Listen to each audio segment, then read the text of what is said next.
بسم الله الرحمن الرحيم.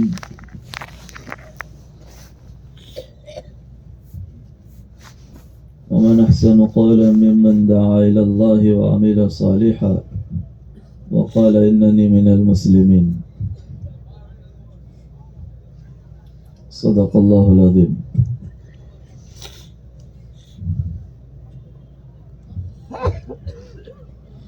محترم بزرگوں، بھائیو،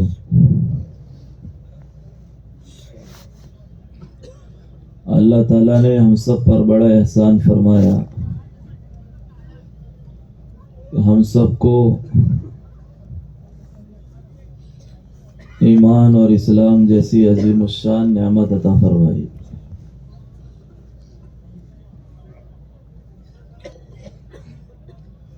ہماری زندگی کو قیمتی بنانے کے لیے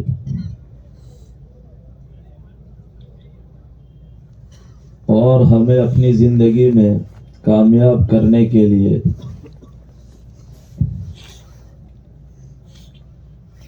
سب سے بڑی نعمت اور سب سے بڑا نسخہ جو دیا ہے وہ اللہ تعالیٰ نے ایمان اور اسلام دیا ہے.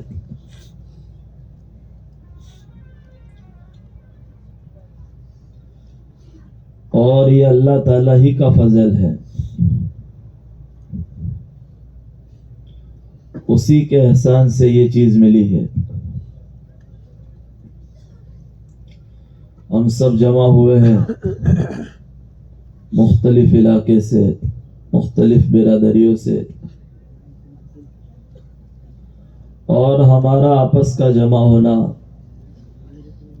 صرف مذہب اسلام پر ہے.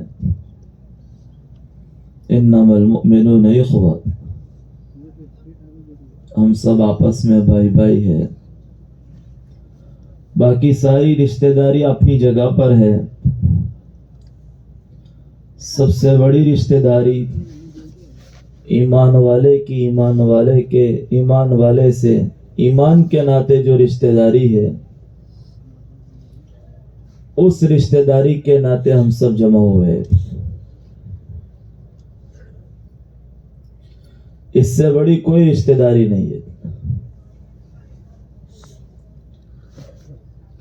ایمان والے اور ایمان کی رشتہ داری، اسلام کی رشتہ داری.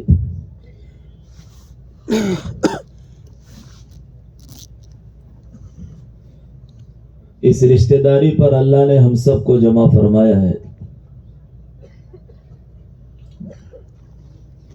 اس لیے آپس میں مسلمان جب آپس میں ملتے ہیں اور مل کر جدا ہوتے ہیں تو ان کے جدا ہونے سے پہلے حدیث شریف میں ہے کہ اللہ تعالیٰ ان کی مغفرت فرما دیتے ہیں. ما من مسلمین یلتقیان ویتصافحان قبل ان یتفرقا غفر لہما، کہ مسلمان آپس میں ملیں، مصافحہ کریں، ان کے جدا ہونے سے پہلے اللہ گناہوں کو معاف فرما دیتے ہیں.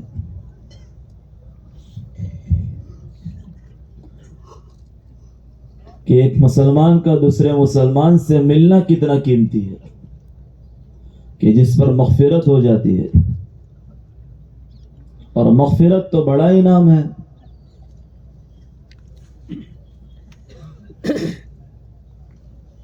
کلین چیٹ، گناہوں کی معافی کا ہو جانا. اس لیے مرنے کے بعد کا سب سے بڑا انعام مغفرت ہے. اسی لیے منقول اور معصور دعاؤں میں مغفرت کی دعاؤں کا تذکرہ ہے.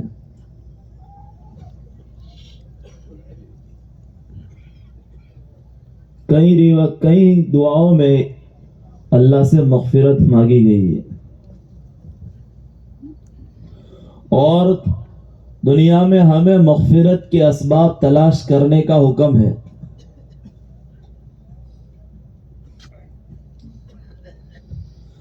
مغفرت کے کاموں میں لگے. جیسے مجلس یہ مغفرت کے اسباب میں سے ہے کہ مجلس میں جمع ہوتے ہیں اللہ کے لیے اور اللہ کے رسول صلی اللہ علیہ وسلم کے اس میں مذاکرے تذکیرے ہوتے ہیں.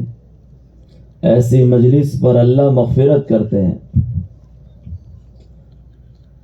تو یہ مغفرت کے اسباب ہیں.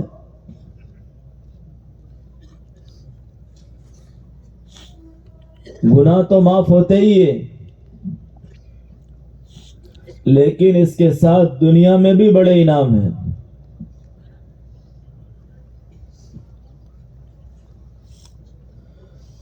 حسن بصری رحمت اللہ علیہ سے ایک آدمی نے آ کر کہا کہ آپ دعا فرما دیں، اولاد نہیں ہو رہی ہے.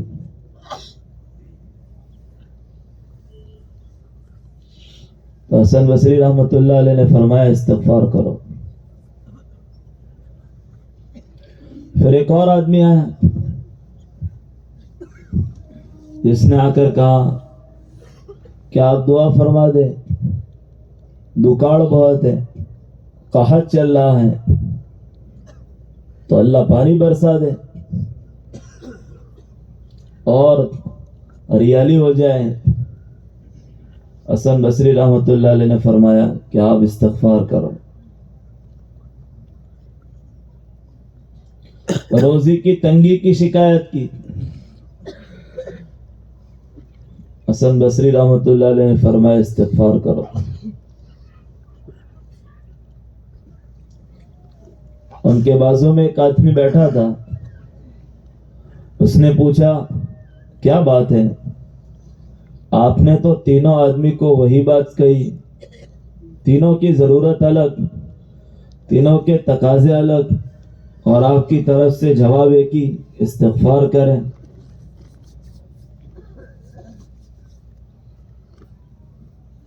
حسن بصری رحمت اللہ علیہ نے اس کا جواب دیا.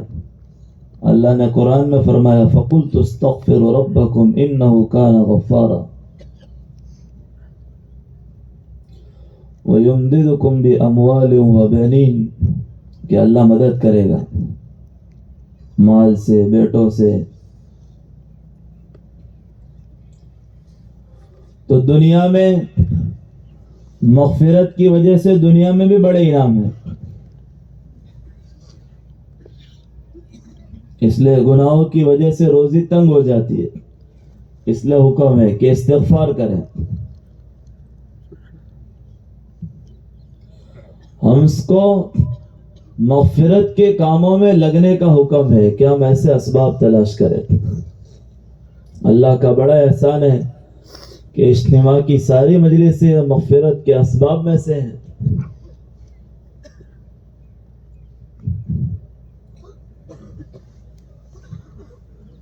اور یہ اللہ کی طرف سے بڑا انعام ہے، اس پر یقین رکھے اور اللہ سے امیدوار ہو کہ اللہ ہمارے گناہوں کو معاف کر دے گا. اس چیز کو سامنے رکھ کر جب مجلس میں بیٹھا جاتا ہے اور اس چیز کو سامنے رکھ کر کے آدمی اس میں لگتا ہے تو پھر اس کا دھیان، اس کی توجہ، اس کی چستی وہ سب بڑھ جاتی ہے. پھر اسے نیند نہیں آتی ہے. یہ تو بڑے انعام کے لیے اور اللہ کی طرف سے بڑے پروانے کے لیے اور اللہ کی طرف سے جو خوشخبری ہے اس کے لیے آ رہا ہے. جیسے دنیا میں لوگ 50-100 روپے 500,000 روپے کے لیے صبح سویرے گاڑیوں میں، ٹرین میں، بس میں صبح سویرے لگتے ہیں. انہیں نیند پریشان نہیں کرتی، انہیں سستی پریشان نہیں کرتی، بلکہ طبیعت میں بڑی بشاشت ہوتی ہے. کوئی تقاضا یاد آئے تو سامنے وہ 500,000 روپے ہوتے ہیں جس کی وجہ سے اس تقاضے کو دبانا چھوڑنا آسان ہوتا ہے.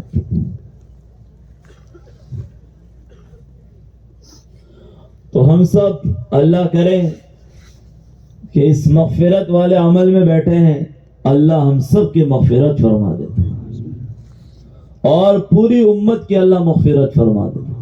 آمین تو بولو. ہاں ایسا زور سے بولو. سب چاہتے تو ہے نا اللہ ہماری مغفرت کر دے. ارے بھائی چاہتے ہیں جی؟ بول رہے ہیں کہ نہیں بول رہے ہیں؟ بھائی سب چاہتے ہیں اللہ مغفرت کر دے. مومن کی تو یہی طلب ہے، وہ ہدایت مانگے گا اور مغفرت مانگے گا، اس کی یہی کوشش ہے اور یہی دن ہے. اس کا عقیدہ ہے، یہ مانتا ہے کہ مرنے کے بعد کی زندگی ہے، مرنے کے بعد حساب دینا ہے اور یہاں کیا ہوئے کا بدلہ ملے گا. یہاں جو کیا جائے گا اس کو مرنے کے بعد دیکھا جائے گا. اس کا یقین ہے. اس لیے یہ تو یہاں تیاری کرے گا.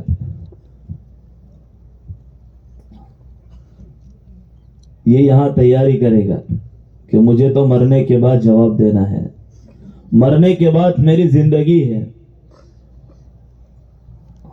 اس کو مسلمان کا عقیدہ ہے.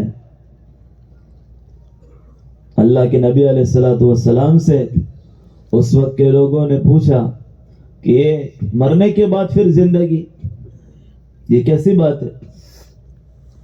مرنے کے بعد بھلا آدمی کیسے پیدا ہوگا؟ وہ تو مر جائے گا. اللہ تعالیٰ نے اپنے نبی کے ذریعے سے کہلوایا، آپ کہہ دیجئے انہیں کہ جب یہ کچھ نہیں تھا اور پھر اللہ نے پیدا کیا بغیر نمونے کے، اس کا کوئی سیمپل دنیا میں نہیں تھا اور اللہ نے پیدا کیا. پانی کے اوپر اللہ نے تصویر بنا دی. پانی کے قطروں پر کبھی لکیر کھینچ سکتے ہیں؟ پانی کے قطروں پر اللہ نے انسان کی تصویر بنا دی، شکل بنا دی، انسان بنا دیا. اچھا بھلا، لمبا چوڑا، گورا چٹا، موٹا تازہ. لوگوں کے دلوں میں اس کی عصمت محبت ڈال دی. ماں باپ کے دلوں میں، بھائی بہن کے، اڑوس پڑوس کے، دوست احباب کے، رشتہ داروں میں لوگوں کو پسند آنے لگا.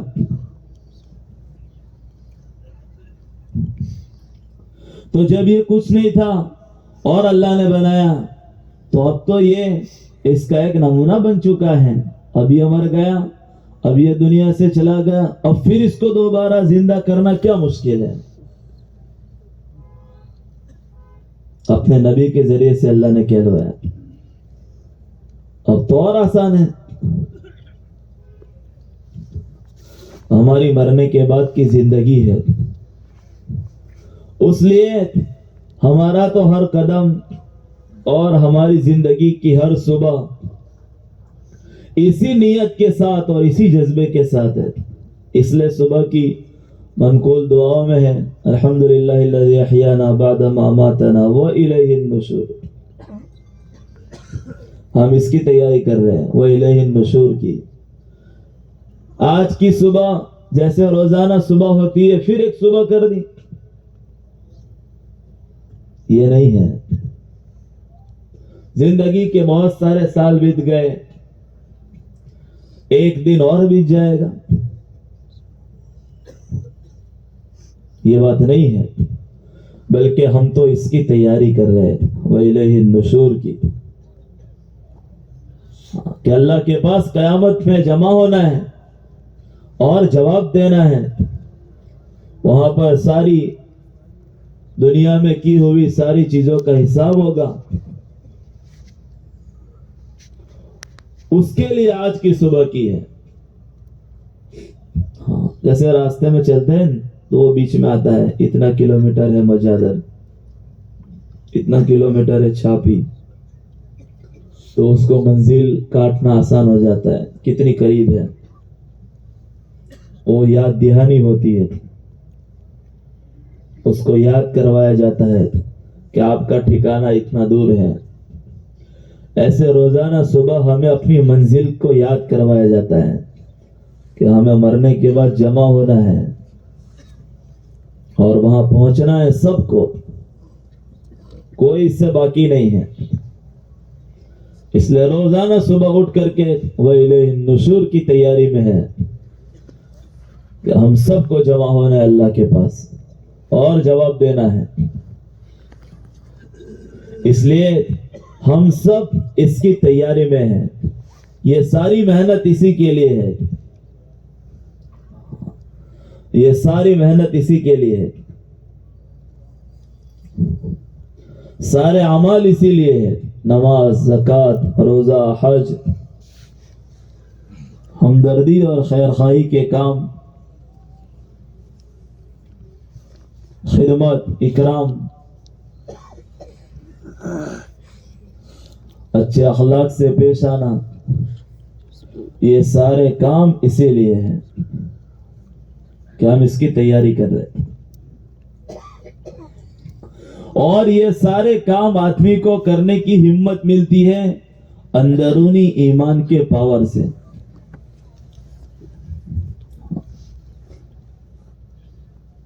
اندرونی ایمان کے پاور سے. اس لیے بڑی نیکی ہے ایمان. ساری نیکیوں میں سب سے بڑی نیکی ہے, سب سے بڑا معروف ہے ایمان, اور سب سے بڑا منکر اور سب سے بڑی برائی یہ کفر و شرک ہے. اس پر کوئی معافی نہیں ہے اللہ کے ضابطے کے اعتبار سے. تو سارے اعمال کی توفیق جو ملتی ہے وہ اندرونی ایمانی پاور سے ملتی ہے. اور ہر آدمی اپنی اتنی محنت ضرور کرے کہ اس کا اتنا ایمان بنے کہ وہ اس کو اعمال پر, حلال پر کھڑا کر سکے, گناہ اور حرام سے بچا سکے. اتنا ایمان بنانا ہر مسلمان کے لیے ضروری ہے کہ وہ اس کو اعمال پر کھڑا کر سکے, نماز پر کھڑا کر سکے, ذکر دعا پر کھڑا کر سکے, سچ بولنے پر کھڑا کر سکے. یہ ہر آدمی کے لیے اتنا ایمان بنانا ضروری ہے.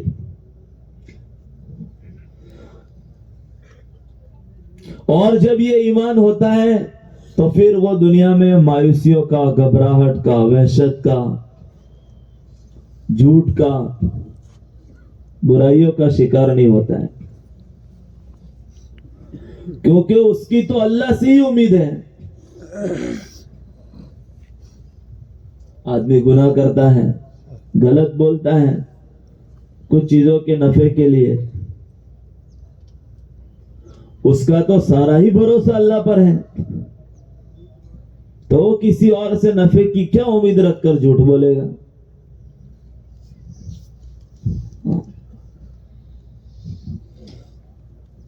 اس کا تو اللہ پر اعتماد ہے کہ اللہ ہی ہے, اچھا لگانے کے لیے, عزت کے لیے. تو اس کا تو بھروسہ ہے, اس کو یقین ہے کہ اللہ ہی ہے جو عزت دے سکتا ہے. ذلت کے نقشوں میں وہی عزت دے سکتا ہے. جس کا اس پر یقین ہوگا اس کو دنیا میں ہر عمل کرنے میں ہمت اور طاقت ملے گی. اور اس یقین میں ضعف اور کمزوری ہوتی ہے تو پھر وہ آدمی دنیا کی چیزوں میں متوجہ ہوتا ہے, پھر گناہوں میں, برائیوں میں. اس لیے قرآن میں سب سے زیادہ ایمان کا سبق سکھایا, سب سے زیادہ, کہ ہم سب ایمان والے ہیں اور ہمارے موت تک کا سبق ہے. حضور صلی اللہ علیہ وسلم نے فرمایا بنی الاسلام علی خمس شہادت ان لا الہ الا اللہ وان محمدا عبدہ ورسولہ واقام الصلاة وایتاء الزکاة وصوم رمضان والحج. ایک خیمے سے تعبیر فرمایا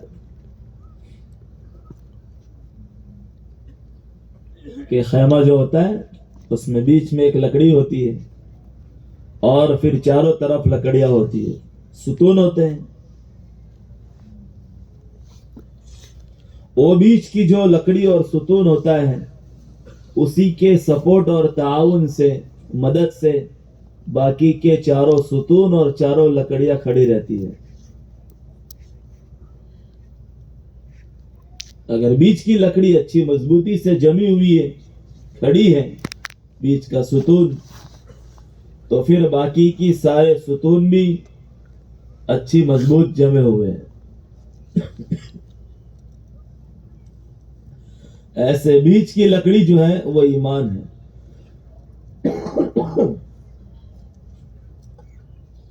اگر ایمان آدمی کا مضبوط ہے تو اس سے جڑی ہوئی لکڑی اور ستون یہ نماز ہے, یہ روزہ ہے, یہ زکوٰۃ ہے, حج ہے. یہ ساری لکڑیاں اور ستون اسی بیچ والی لکڑی سے جڑے ہوئے ہیں. اگر یہ بیچ کے ستون میں ضعف آیا, کمزوری آئی, یہ ہل گیا, تو پھر نماز کا جو ستون ہے وہ بھی ہل جائے گا. سمجھ میں آتا ہے؟ ایسا ہی ہوتا ہے. روزے کا ستون ہل جائے گا, زکوٰۃ کا ستون ہل جائے گا, اس لیے کہ بیچ والا جو ستون ہے ایمان کا وہ ہل رہا ہے, اس میں کمزوری آئی ہے, اس میں ضعف آیا ہے. اس لیے اس کو مضبوط کیا جاتا ہے, بیچ والے ستون کو, کہ اس کو مضبوط کرے تاکہ باقی سارے ستون مضبوطی سے جمے رہیں. اسی لیے سب سے زیادہ محنت ایمان پر کروائی جاتی ہے کہ یہ ایمان مضبوط ہوگا تو اعمال کرنے کی توفیق بھی ملے گی اور اچھے اعمال کرنے کی بھی توفیق ملے گی. ایک عمل کرنا اور ایک اچھا عمل کرنا, ایک کیفیت اور کمیت. جتنا مضبوط ایمان ہوگا اتنا اچھا عمل ہوگا. اچھا عمل یہ اللہ کو پسند ہے, اس کا مطالبہ کیا ہے. جیسے ہم کوئی چیز خریدنے جاتے ہیں تو اچھی سے اچھی لاتے ہیں, ایسے اللہ کو اچھی سے اچھی نماز پسند ہے, اچھا سے اچھا روزہ پسند ہے, اچھا سے اچھا صدقہ, اچھا سے اچھا ہو, احسن ہو. یہ کہاں سے آئے گا؟ اس ایمانی پاور سے آئے گا کہ ایمان میں پاور ہے تو عمل کی توفیق بھی ہے, عمل بھی کرنے کی ہمت, اور اس کے ساتھ ساتھ وہ عمل اچھا بھی بن رہا ہے, وہ عمل اچھا بھی بن رہا ہے. اس لیے میرے دوستو ہم سب کا ایمان بنے کہ ہمارا کرتا دھرتا, ہماری روزی روٹی کا اور ہماری عزت اور ذلت کا, ساری چیزوں کا مالک تنہ تنہا صرف ایک اللہ ہے. کون ہے؟ ارے بولو نا, اللہ. ہاں, کون ہے؟ صرف ایک اللہ ہے. اسی کے قبضہ قدرت میں سب کچھ ہے. ہمارے علم اور جانکاری میں جب تک ہوتا ہے کہ یہ انسانوں کی روزی, کہ بھائی فلاں کمپنی ہے, وہاں اتنے روزگار ہیں, اور یہ روزگار ہے, یہ روزگار ہے, باقی انسانوں کے علاوہ اللہ کی کئی مخلوق ہیں. کوئی اپنی مقدر سے پہلے دنیا سے مر جاتی ہے؟ کوئی نہیں مرتی. اس کی ایک سانس باقی ہو اور دنیا سے چلے جائے، ایسا نہیں ہوتا. اس کی زندگی میں حفاظت کرنے والا کون ہے؟ اس کو چلانے والا، اس کی بھوک پوری کرنے والا وہ صرف اللہ ہے. جو جانور انسانوں سے وابستہ ہے نفع کے اعتبار سے، جیسے بھینس ہے اور دوسرے جانور ہے جس کا دودھ ملتا ہے وغیرہ، تو وہ تو انسان اس کے خوراک کا انتظام کرتا ہے، اس کا چارہ لا لیتا ہے.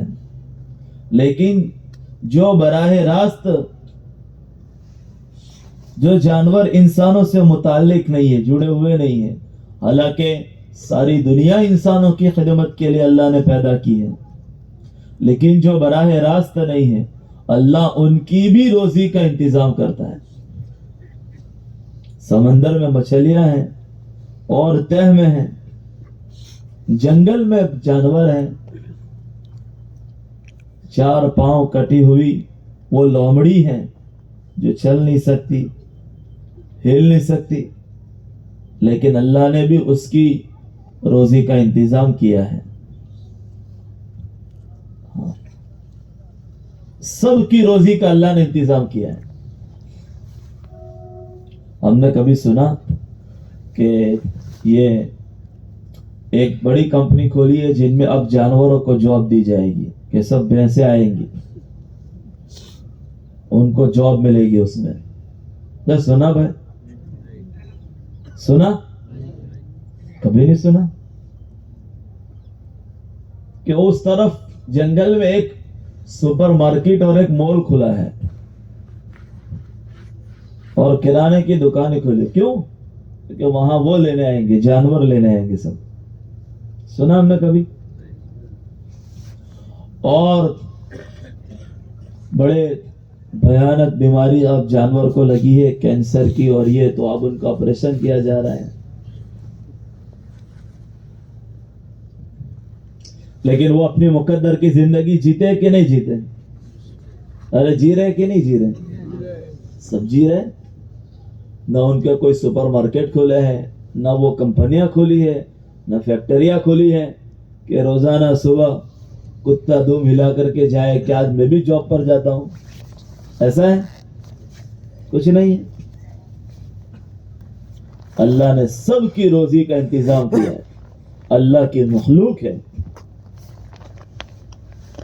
ہماری جانکاری کے مطابق ہمارے سامنے ہوتا ہے یہ ان کمپنیوں سے، فیکٹری سے اور ان اسباب سے، ان آلات سے انسان کو دو روٹی کا انتظام ہوتا ہے.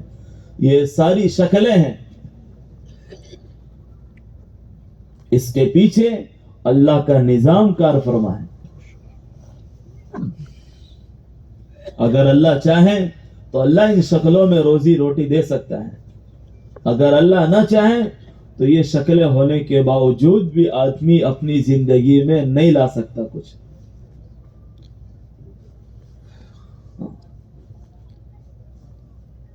وہ کردی ڈاکو کا واقعہ لکھا ہے حضرت شیخ نے کہ اس کو پوچھا کہ آپ نے کیسے توبہ کی، تو وہ تو سویا ہوا تھا. اس کی آنکھ کھلی، اس نے دیکھا کہ اوپر درخت کے اوپر ایک پرندہ اپنی چونچ میں کچھ لے کر آتا ہے اور رکھ کر کے چلا جاتا ہے. اوپر چڑھ کر دیکھا تو وہ کیا تھا؟ ایک اندھا سانپ تھا کہ وہ پرندہ چونچ میں کچھ لے کر آتا تھا، اس اندھے سانپ کے منہ میں وہ رکھ دیتا تھا اور چلا جاتا تھا. وہ دیکھ کر کے اس نے توبہ کر لی. یہ چیز اس کی عبرت کا سامان بن گیا. یہ مومن کی صفت ہوتی ہے کہ اس کی نگاہ اٹھے تو عبرت کے ساتھ واپس آئے. انجام سوچے. کیا سوچے؟ انجام سوچے. اگر یہ انجام سوچ رہا ہے، بلڈنگ دیکھ رہا ہے، انجام سوچے کہ یہ مٹی ہو جائے گی، اور دنیا کی چمک دمک دیکھے، رنگیلیاں دیکھے، تو فطری طور پر دل میں ایک میلان پیدا ہوتا ہے، طبیعت اس طرف چلتی ہے، انجام سوچے۔ مولانا یوسف صاحب رحمۃ اللہ علیہ فرماتے تھے کہ سمندر میں وہ مچھلی دیکھتی ہے کہ جال میں بسکٹ ہے، کیا ہے؟ وہ جا کر کھاؤں گی تو بہت اچھا لگے گا، اس کو پتا ہے اس کے پیچھے انجام کیا ہے، اس کا انجام تو اس کے پیچھے اس کو تلا جاتا ہے، کاٹا جاتا ہے، پیس کیے جاتے ہیں۔ تو جب انجام سوچتا ہے آدمی تو اس کے لیے آسان ہو جاتا ہے، بچنا سنبھلنا آسان ہو جاتا ہے۔ اس نے کردی ڈاکو کا یہ دیکھنا اس کی زندگی کو بدل دیا کہ ایک سانپ، اندھا سانپ، اس کی اللہ نے روزی کا انتظام کیا ہے۔ میں اشرف المخلوقات اللہ کی، اللہ میری روزی کا کیوں انتظام نہیں کر سکتا؟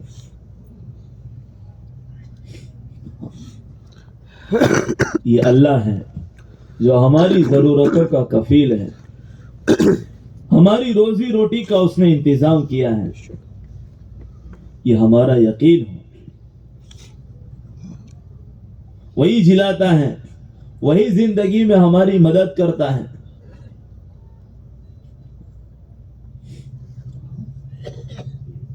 اس یقین کو بنانا ہے، بار بار سن کر کے اور بار بار بول کر کے۔ جیسے باقی ساری چیزیں سنی جاتی اور بولی جاتی ہیں، تو وہ سن بول کر کے اس کی عظمت، اس کی قیمت یہ دلوں میں بیٹھ جاتی ہے۔ اس کے پیچھے جان مال لگانا، اس کے لیے تھکنا، اس پر بھروسہ کرنا، یہ سب ہو جاتا ہے۔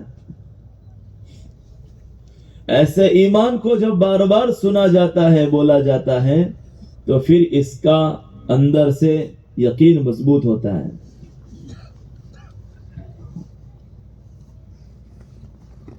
اس کا عام رواج ہو،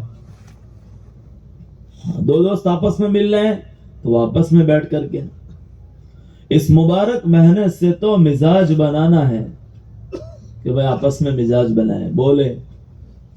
باقی بیٹا باپ کے ساتھ ایمان کی بات کرے، شوہر بیوی کے ساتھ ایمان کی بات کرے،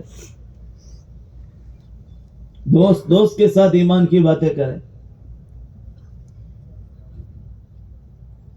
ہم نے سنا ہے فضائل اعمال میں کہ حضرت حنظلہ حضرت ابوبکر سے وہ آپس میں مل گئے اور باتیں نہیں ہوئی ان کی۔ عام رواج ہے اس کا کہ ایمان کی خوب باتیں ہو اور اس کو خوب سنا جائے۔ جب اس کو سنا جاتا ہے، بولا جاتا ہے، تو پھر یہ دلوں میں اترتا ہے۔ لقمان حکیم نے اپنے بیٹے سے کہا کہ بیٹا جس کا جتنا یقین مضبوط ہوگا اس کی زندگی سے نکلنے والا عمل اتنا ہی مضبوط ہوگا۔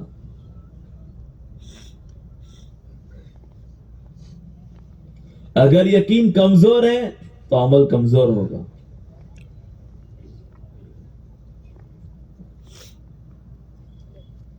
آواز نہیں سنائی دیتی ہے نماز کی، اذان کی، یقین ہے اس کا تو اس کے لیے فجر میں اٹھنا آسان ہو جائے گا۔ اور بالکل قریب میں ہے، آواز سنائی دیتی ہے، اٹھانے والے اٹھا لیتے ہیں، لیکن اس کا اندر سے یقین نہیں ہے تو پھر اب اس کا اٹھنا مشکل ہو رہا ہے، اب اس کو فجر بھاری پڑ رہی ہے۔ حضور صلی اللہ علیہ وسلم نے فرمایا من صلی البردین دخل الجنہ، جس نے 2 ٹھنڈی نمازوں کا اہتمام کیا اللہ اس کو جنت میں داخل فرمائیں گے، فجر کی نماز اور عصر کی نماز۔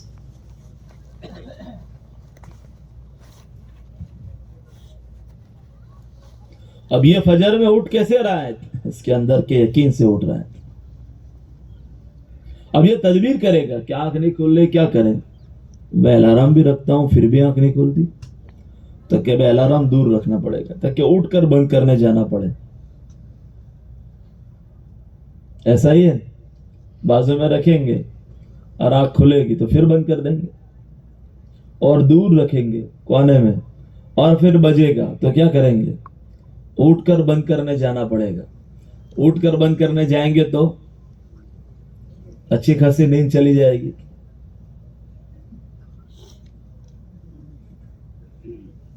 یہ کوشش ہے، یہ تدبیر کر رہا ہے کہ فجر کی نماز نہ جائے، کہ میری ساری نمازوں کا اہتمام ہو، ایک نماز فوت نہ ہو، اور ہر نماز کو اچھے انداز سے پڑھا جائے، سیکھ کر پڑھا جائے، سیکھ کر کے پڑھا جائے.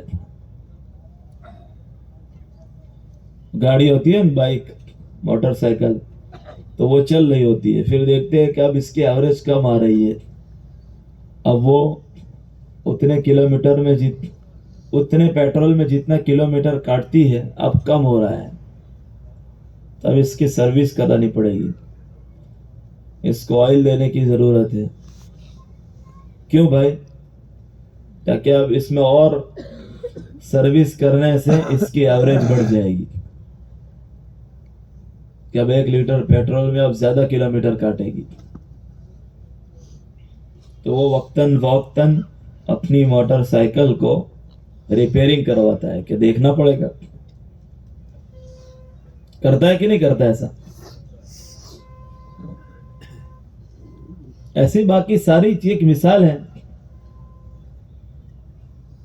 آدمی اپنی زندگی میں جتنی چیزیں استعمال کرتا ہے اس کو سروس کراتا رہتا ہے. یہ سوچتا ہے میں تو ایک مرتبہ جماعت میں گیا تھا اور نماز سیکھی تھی، اب کہاں بار بار سیکھنی ہے. ایسا ہے، فرائض بھی یاد کر لیے، واجبات بھی یاد کر لیے، اور سنتیں بھی یاد کر لی، اس کے آداب بھی معلوم کر لیے، مستحبات بھی معلوم کر لیے. یہ غفلت کا ماحول ہے، کب کیا چیز بھول جائے ہمیں نہیں پتا. اس لیے نماز کو بار بار مشق کر کے اچھی بنانا ہے، تاکہ اس کی ایوریج اچھی ملے. اس کی ایوریج کیسے ملے؟ اچھی ملے. وہ نماز میں ہاتھ باندھ رہا ہے اللہ اکبر کہہ کر کے، وہاں سے لے کر سجدے تک کتنی مرتبہ اللہ اکبر آتا ہے؟ اتنی ساری مرتبہ اللہ اکبر. قیام میں اللہ اکبر، پھر رکوع میں جاتا ہے پھر اللہ اکبر، سجدے میں اللہ اکبر، پھر سجدے سے بیٹھتے ہیں اللہ اکبر، پھر سجدے میں جائے گا پھر اللہ اکبر. ایک رکعت میں 5-6 مرتبہ اللہ اکبر ہوتا ہے. 4 رکعت میں کتنی مرتبہ ہو گیا؟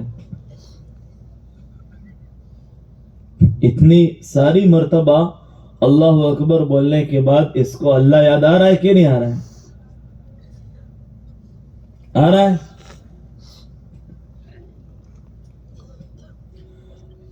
اگر نہیں آ رہا ہے تو اس کو یہ محنت کرنی ہے. نماز تو اللہ کے یاد کے لیے، اللہ کے دھیان کے ساتھ، کہ آدمی نماز میں اللہ سے مگن ہو جائے. اقیم الصلاۃ لذکری، یہ کس سے باتیں کر رہا ہے اور کس کے سامنے کھڑا ہے؟ کس کی طرف جھکا ہوا ہے؟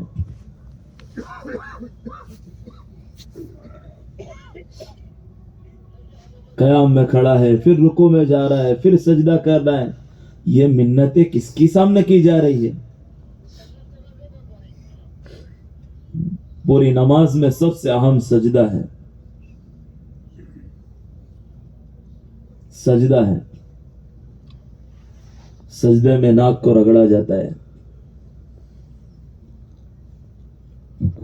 پیشانی اور ناک کو لگایا جاتا ہے، اور کسی کے سامنے ناک کو نہیں رگڑا جاتا. صرف اللہ کی ذات ہے کہ جس کے سامنے ناک کو رگڑا جاتا ہے. اور پھر تسبیح پڑھی جاتی ہے. اب اللہ یاد آ رہا ہے.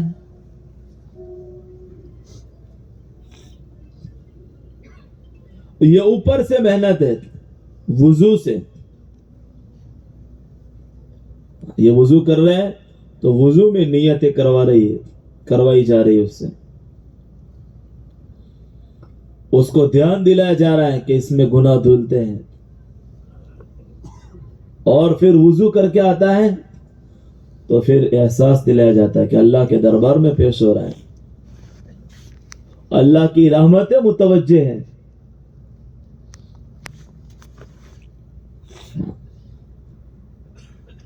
یہ آ رہا ہے نماز کے لیے,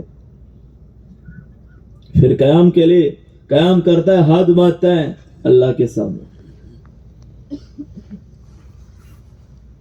یہ پہلی کیفیت ہے. ابھی وہ بات نہیں ہوئی, پھر اور زیادہ کیفیت, اور زیادہ اللہ کے سامنے اپنے آپ کو جھکانے کے لیے پھر رکوع کرتا ہے.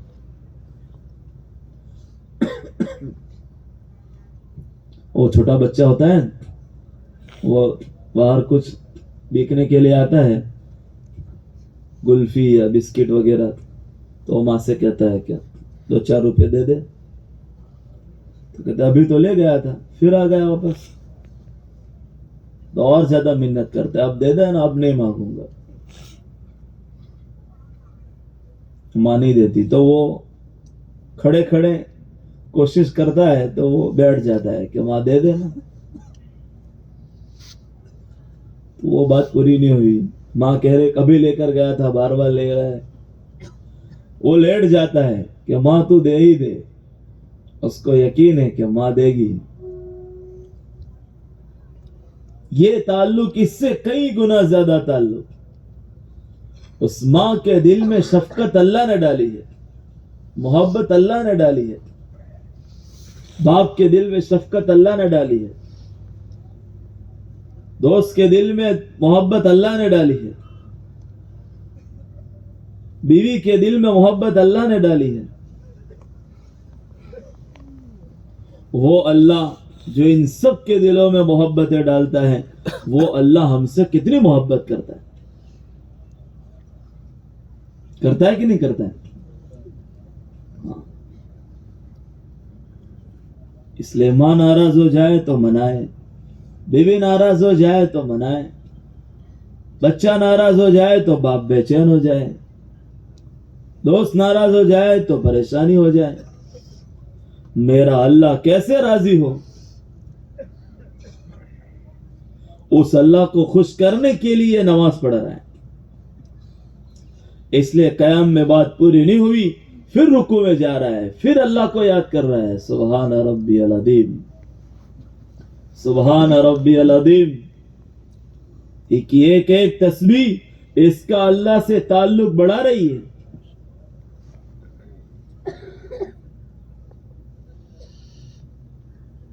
پھر سجدے میں جا رہا ہے کہ اللہ آپ ہی ہے. وہ بچہ پھر لیٹ جاتا ہے, رونے کا ڈھونگ کرتا ہے, ماں آخر میں کہتی لے. اب یہ سجدے میں جا کر کے اللہ کو کہہ رہا ہے سبحان ربی الاعلی. یہ تعلق ہے. ایک نماز کے بعد دوسری نماز, یہ دوسری نماز پہلی نماز کے مقابلے میں اور اچھی بنتی ہے. ایک گنا اللہ سے تعلق بڑھ جاتا ہے, ایک گنا اللہ سے تعلق بڑھ جاتا ہے. جب یہ تعلق پیدا ہوتا ہے تو پھر یہ اپنی مصیبتوں میں, پریشانیوں میں, خوشیوں میں اس کو اللہ یاد آتا ہے. اس کی اپنی چھوٹی بڑی ضرورتوں میں یہ اللہ کی طرف متوجہ ہوتا ہے. اللہ کا تعلق ہے. نماز سے اس کا اللہ سے تعلق بنا ہے.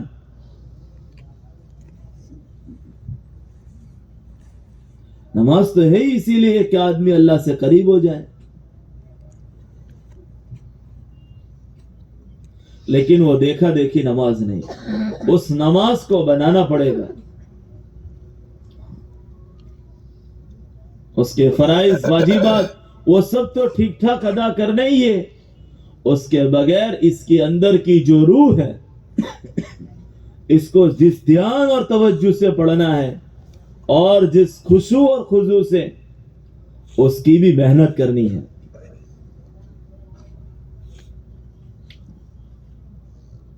اور محنت کرنے والوں کو مل جاتا ہے. محنت کرنے والوں کو ملتا ہے کہ نہیں ملتا؟ مل جاتا ہے. اس لیے نماز کو سیکھنا پڑے گا کہ یہ میری نماز اچھی کس طریقے سے بنے. جیسے سروس کرواتے ہیں بار بار، ایسے اپنی اس نماز کو بار بار سروس کرانی پڑے گی، نگرانی کرنی پڑے گی. ایسے ہی 2 رکعت پڑھ کے کی کوشش کریں کہ میری نماز اچھی بنے.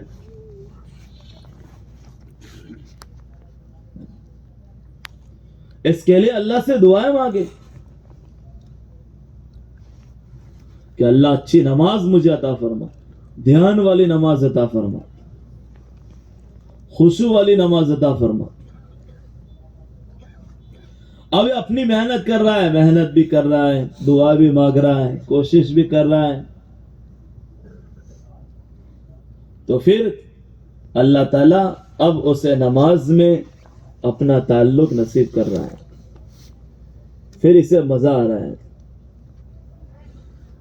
بہت سارے لوگ دیکھتے ہیں مسجد میں جاتے، جہاں موقع ملتا ہے 2 رکعت پڑھ لیں، بڑے شوق اور رغبت کے ساتھ بار بار نماز پڑھتے ہیں، لمبا قیام کرتے ہیں، لمبا سجدہ کرتے ہیں کہ مزہ آ رہا ہے. یہ محنت کرنے سے ملتا ہے. ایسی چیز نہیں ہے کہ یہ تو عام چیز ہے، اس کے لیے بہت بڑی محنت اور بہت پاپڑ بیلنے پڑتے ہیں. یہ ہم سب کی عام ضرورت ہے. عام ضرورت کی چیز ہوتی ہے، وہ آسان ہوتی ہے. پانی آسان ہے، ہوا آسان ہے، تو یہ آسان ہی ہے کہ وہ اچھی نماز اور دھیان والی نماز تو اللہ والے پڑھتے ہیں، مسلمان پڑھتا ہے. جو مسجد میں بیٹھے رہیں گے وہ پڑھیں گے، ہر مسلمان پڑھتا ہے. یہ جہاں جاتا ہے اس کے نماز میں وہ کیفیت اور وہ کوالٹی ہوتی ہے. اس لیے میرے دوستو، یہ چیزیں ایمان کے ذریعے سے اس کا عمل مضبوط ہوگا، یقین بنے گا، تو پھر اس کو توفیق ملے گی اچھے اعمال کی. اچھے اعمال کرنے کا جذبہ پیدا ہوگا، نماز کا، ذکر کا، دعا کا، اور اپنے علاوہ جو اپنے سے متعلق لوگ ہیں ان کے ساتھ بھی اچھا سلوک کرنے کا جذبہ پیدا ہوگا اس ایمان کی طاقت سے. کیونکہ بیچ والی لکڑی ہے. کون سی لکڑی ہے؟ ارے بولو، بول تو نہیں گئے؟ یہ بیچ والا ستون ہے. اب اسی کے ذریعے سے بیٹا باپ سے اچھا سلوک کر رہا ہے، باپ کی اہمیت، قدر، اور باپ بیٹے سے شفقت کا معاملہ کر رہا ہے، اور دونوں اپنے اس عمل میں مخلص ہیں. کہ دونوں کس کے لیے کر رہے ہیں؟ باپ یہ فکر کریں کہ بیٹے کو سنبھالے، بڑا ہو کر کے سہارا دے. اس کا سہارا دینے والا اللہ ہے. کون ہے؟ بیٹے کی آخرت یہ ہے کہ باپ کی خدمت کرے، باپ کے لیے نہیں.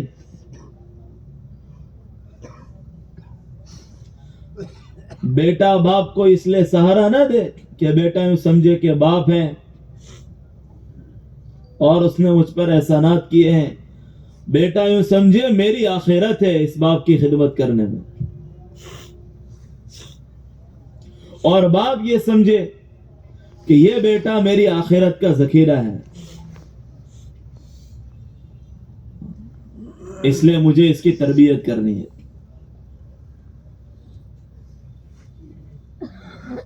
کوئی کسی سے حقوق کا مطالبہ نہیں ہے، ہر ایک اپنے حق ادا کرنے میں ہے، اور حق ادا اس لیے کر رہے ہیں تاکہ اللہ راضی ہو جائے، آخرت بن جائے.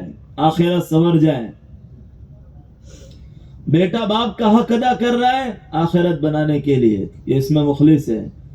باپ بیٹے کی دینی تربیت کر رہا ہے، باپ بیٹے کی سنبھال رہا ہے، تو وہ اس لیے کہ یہ اللہ کی طرف سے امانت ملی ہوئی ہے اور میری آخرت کا ذخیرہ بنے گا، میرے جانے کے بعد یہ اچھے کام کرے گا، اس لیے تربیت کر رہا ہے.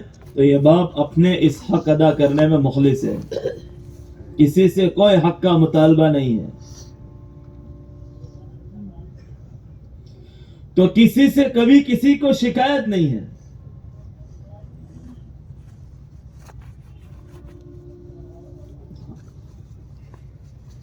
اگر بیٹا باپ کی حق تلفی کر رہا ہے تو اپنی آخرت بگاڑ رہا ہے، باپ کا نقصان کر رہا ہے.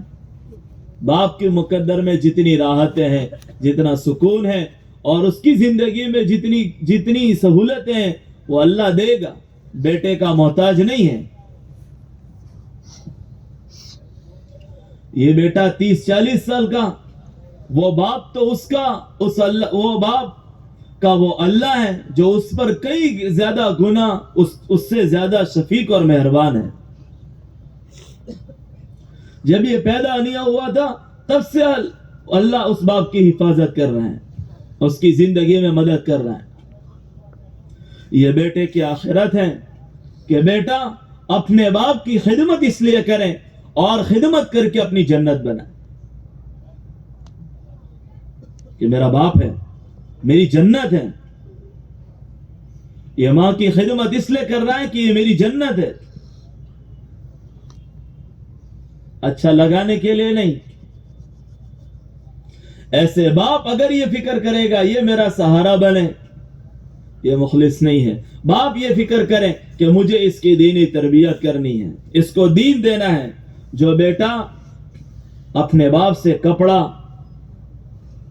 اور اپنے باپ سے کھانا اور ساری ضرورتوں کا واسطہ اس کا باپ بنتا ہے، وہ باپ اس کا واسطہ دین کا بنے، آداب سکھانے کا بنے، اخلاق سکھانے کا بنے.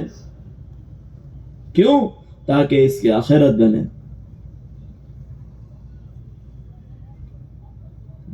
کہ ہماری آخرت بن رہی ہے. پڑوسی کا حق ادا کر رہا ہے کہ پڑوسی کو کیوں سنبھالنا ہے؟ پڑوسی کو اچھا لگانے کے لیے، اللہ کے لیے. کس کے لیے؟ اللہ کے لیے. اس لیے حکم ہے کہ امام غزالی رحمۃ اللہ علیہ نے لکھا ہے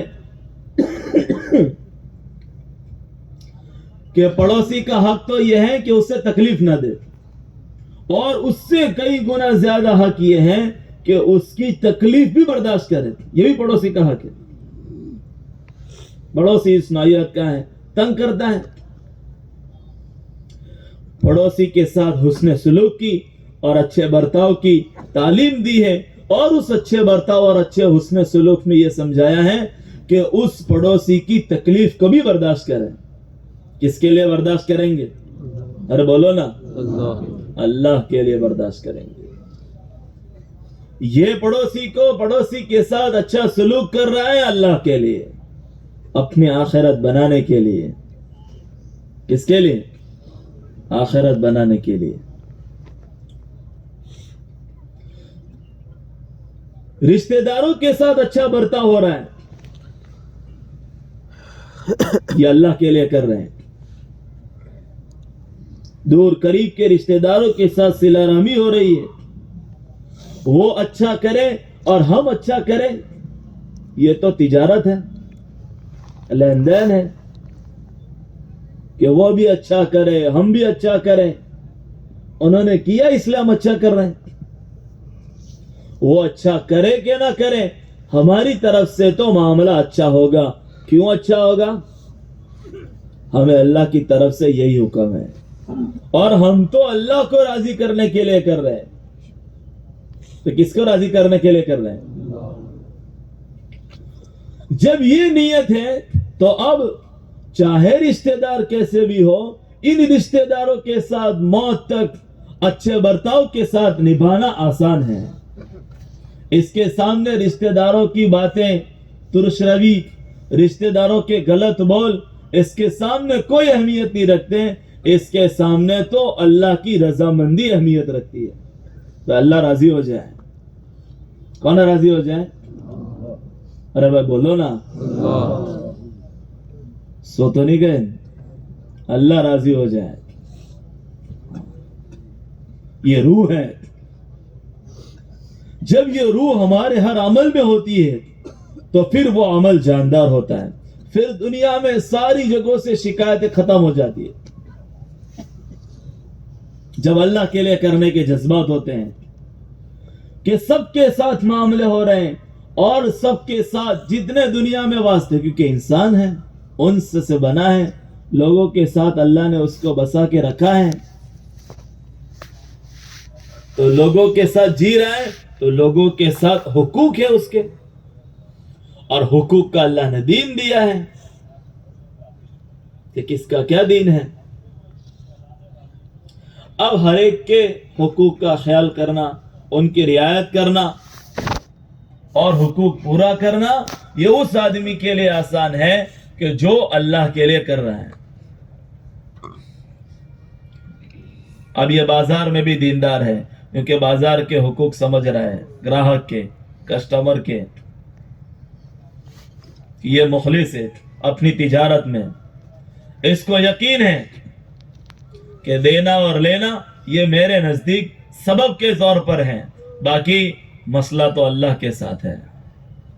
اللہ برکتیں دے رہا ہے، انتظام اللہ کرنے والا ہے. اب اس کے لیے کوئی چیز رکاوٹ نہیں بن سکتی ہے. اس لیے مخلصین وہ ہوتے ہیں کہ جن سے شیطان بھاگتے ہیں. کیا کرتے ہیں؟ بولو نا. شیطان بھاگتے ہیں. تاجر مخلص ہے کہ میری تجارت میں تو نفع اللہ دے گا، اب شیطان اسے جھوٹ نہیں بلائے گا. جھوٹ بلائے گا؟ جھوٹ بولنے پر اس کو آمدہ نہیں کرے گا. یہ مخلص ہے کہ میری تجارت میں تو نفع اللہ دے گا، اس لیے جو ہے وہ اللہ کے طرف سے ہے، جیسا ہے ویسا کرے گا.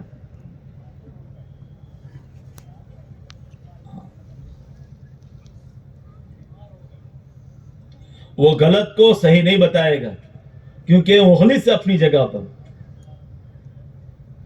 اپنی دنیا کے سارے کاموں میں اگر اس کو یہ روح مل گئی، کون سی روح؟ اللہ کی روح. اللہ کے لیے کرنے کے جذبات مل گئے تو اس کے لیے دنیا میں ہر جگہ کام کرنا آسان ہو جائے گا. انسان میں روح ہوتی ہے تو انسان سمجھا جاتا ہے. روح نکل جائے تو، روح نکال دے تو پھر تو کیا لگتا ہے؟ وہ مردہ ہوتا ہے. اس کو کوئی انسان کہتا ہے؟ بھائی یہ فلاں صاحب تھے اور فلاں صاحب تھے، فلاں صاحب تھے، کوئی کچھ نہیں کہتا، یہ تو میت ہے. ایسا ہی کہتے ہیں. روح نکل گئی. لیمبو ہوتا ہے، لیمبو، اس کے اندر کھٹا پن ہوتا ہے، اور پھر اس کا کھٹا پن نکال دیا جائے تو پھر وہ لیمبو رہتا ہے. اور وہ جو کھٹا پن ہوتا ہے اس کے سارے قطرے اور ذرے ساری چیزوں میں ہوتا ہے.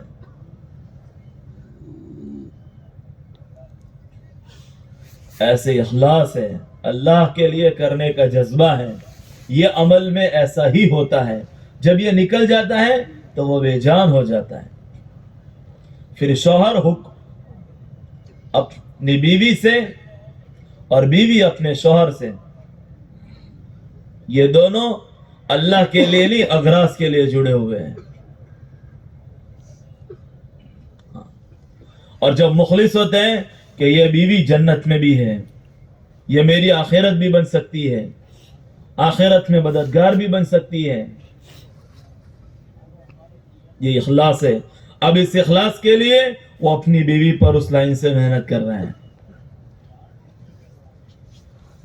ان ساری چیزوں کے نام اور ان ساری چیزوں کے سیکھنے کا نام دین ہے.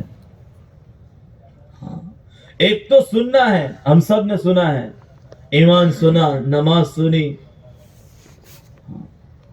قرآن پڑھنے کے فضائل سنے کہ قرآن پڑھا جائے تو قرآن پڑھنے والوں کے ساتھ اللہ کی طرف سے یہ معاملہ ہوتا ہے. قبر میں اللہ قرآن اس کی حفاظت کرتا ہے اور مرنے کے بعد اس کی سفارش کرتا ہے. اچھے سلوک اور اچھی خدمت اور اکرام سے یہ فائدہ ہوتا ہے. یہ سب سننا ہے. اور ایک ہوتا ہے کہ محنت کر کے اس کو زندگی میں لانا ہوتا ہے. وہ ہے نا کہ بھائی بھائی کے ساتھ ہے اور برا سلوک ہو رہا ہے اور دوسرا بھائی خاموش ہے. اس کو تو حکم ہے کہ اچھا سلوک کرنا ہے اپنے بھائی کے ساتھ. اب وہ جو اچھا سلوک کرنے کے لیے جو اندر سے طاقت ملنی چاہیے وہ طاقت تبلیغ کی محنت میں بنائی جاتی ہے. یہ سننا ہے.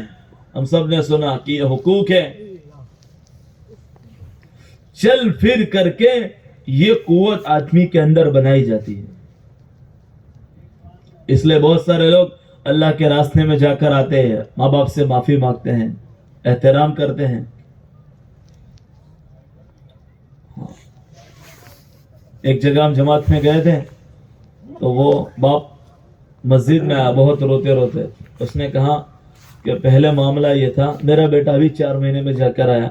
پہلے یہ معاملہ تھا کہ جب میں کہیں سے گزرتا ہوتا تو بھی وہ گالی بولتا تھا, اور اب یہ ہے کہ میں صبح نہانے جا رہا ہوں غسل کے لیے, بالٹی میرے ہاتھ میں تھی, دوڑ کر آ کر اس نے بالٹی لے لی ہاتھ میں سے وہ ڈول, اور اس نے کہا کہ یہ میں رکھ دیتا ہوں. یہ طاقت کہاں سے ملی؟ اور میں بولو نا کہاں سے ملی؟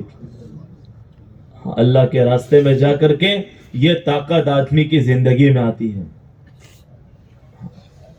اس لیے میرے دوستوں ان ساری چیزوں کو سیکھنا پڑے گا. سن کر کے تو فکر بنتی ہے, جذبہ بنتا ہے, محنت کر کے یہ چیزیں زندگی میں لائی جاتی ہے. انجینئر جو ہوتا ہے اس کو صبح سے لے کر رات تک بیٹھ کر کے کہیں انجینئر ایسا بنتا ہے, ایسا بنتا ہے, ایسا بنتا ہے, تو بن جاتا ہے. ارے بولو نا. تو پھر اس کے لیے محنت کرتا ہے, وہ اس کے سارے کام کرتا ہے, پھر وہ سارا پڑھ کر کے پھر کسی تجربہ کار کے ساتھ رہتا ہے. وہ کہتے ہیں اس کو کہ پریکٹیکل کے لیے 1 سال ہے, وہ پریکٹیکل کر رہا ہے, تجربہ کار کے ساتھ رہتا ہے کہ وہ تھیوری اس نے سیکھی ہے, پریکٹیکل نہیں سیکھا. ساری معلومات تو ہے کہ ایسے آلات ایسے پکڑتے ہیں اور پھولا چیز ایسے پکڑتی ہے, لیکن اب پریکٹیکل سیکھنا پکڑ کے کیسے کرنا ہے تو وہ پھر سکھایا جاتا ہے. ایسے میرے دوستوں اللہ کے راستے میں جا کر کے یہ ساری چیزیں عملی طور پر سیکھنی پڑے گی. جو جتنا جلدی جا کر سیکھے گا اتنا جلدی اپنی زندگی میں خوش ہو جائے گا, اپنی زندگی میں اتنا زیادہ راحت والا ہو جائے گا. اس مبارک محنت میں چل کر تو آدمی کی زندگیوں میں تنگیاں ختم ہوتی ہے, خوبصورت زندگی ملتی ہے. اس لیے اپنا جان اور اپنا مال, یہ ہمارا تو ہے نہیں, یہ جان ہماری ہے بھائی, ہماری ہے. میں یوں کہوں کہ میری ہے, اور سب یوں کہیں کہ میری ہے, تو اپنی جان کو کوئی بیماری لگنے دے گا؟ کسی کو دنیا میں ٹی بی نہیں ہوتا, کینسر نہیں ہوتا, ڈینگو کچھ ہوتا؟